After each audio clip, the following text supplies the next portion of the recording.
Hello again, everyone. Edwin Learnard back once again. In this YouTube astrological segment, I'm going to be talking about Juno in Taurus in a natal chart.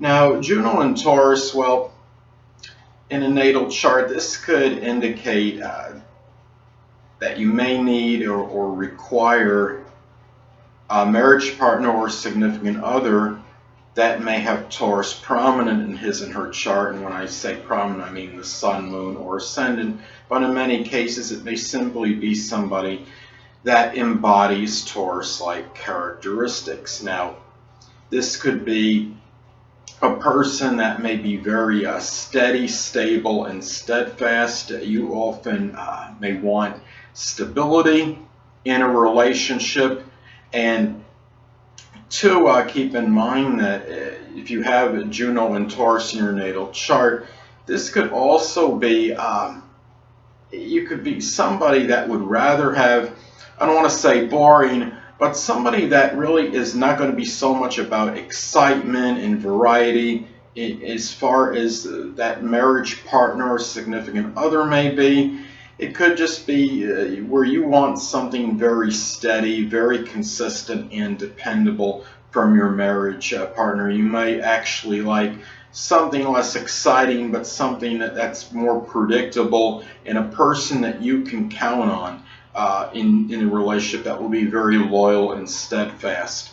And this is really, I mean, some people may see this as overly monotonous, but you may be kind of person that may say, well, I'd rather have something more consistent and dependable than somebody that might be a little bit flighty and unpredictable. That's how you might see it having Juno in Taurus in your natal chart. Now, also, this could be when you have Juno in Taurus in your natal chart, you may need or require a marriage partner to be financially secure, somebody that will help bring money into the household, a person that will perhaps be somebody that will be enamored with domestic activities. You may prefer to be more at home with your partner as opposed to going outside. Somebody that could give you peace and tranquility in your life. You may prefer even to live with this marriage partner, significant other, perhaps in a country setting or a place where it's really very calm and very peaceful.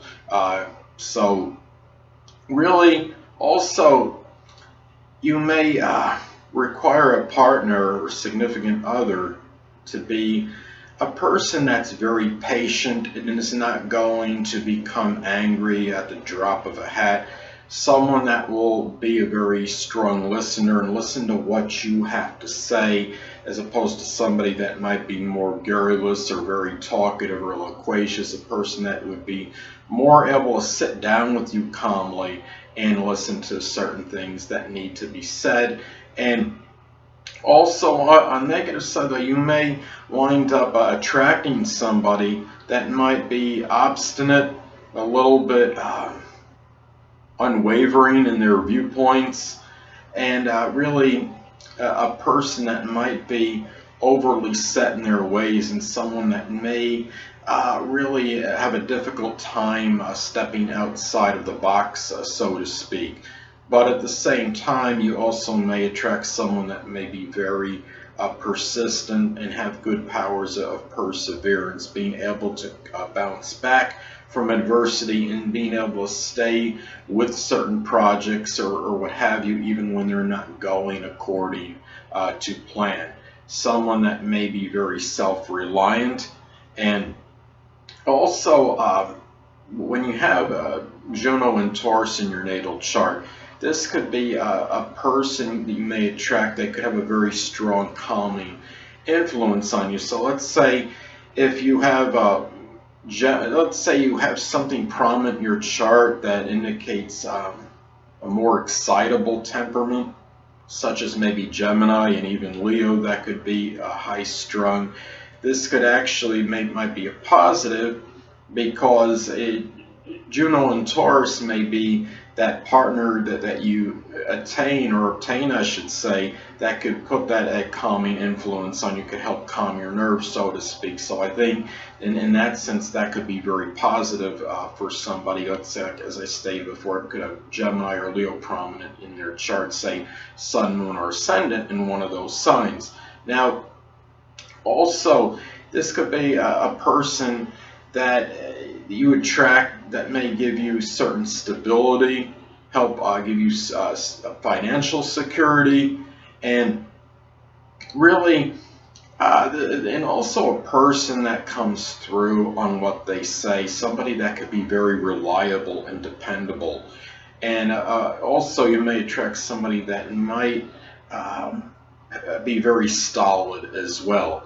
And also a person that could be very calm and very calm and composed when facing adversity. Somebody that's not going to become frazzled when you encounter some dilemma, whether it would be in your relationship or just a general problem that you may be going through and you need your partner's support. So anyway, also I would say Juno and Taurus can be, you really may you have to keep in mind that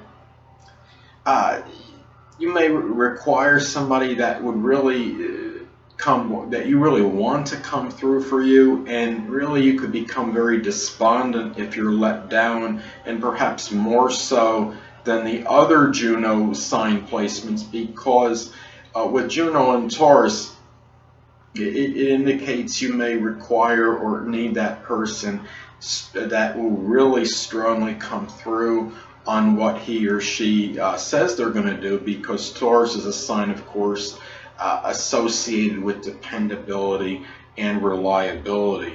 So you could be, if you experience something from a perspective, a significant other or marriage partner, what have you, and they don't come through on what they say to you, it could be more devastating than the average person. And you may also require strong creature comforts and from your marriage partner as well, and also that person to be very demonstrative and very sensual, but at the same time, keep in mind, as I stated before, could also be somebody that could be very obstinate, stubborn, and unyielding, and you may have a hard time trying to sway him or her. Say you get into an argument with this person. Well, anyway, people, that'll conclude this YouTube astrological segment for Juno in Taurus in a natal chart, and stay tuned next time where I'll be talking about Juno in Gemini in a natal chart. Two things I want to get with you on before I head out. Firstly, the stars may impel but do not compel. And secondly, never isolate any single astrological element, aspect, planetary placement, position, configuration, influence, or what have you, and make an analysis of a person, astrologically speaking, based on this alone, because astrologically speaking, the person is the sum of all their components in their natal chart and not just one. Until next time, people, stay well.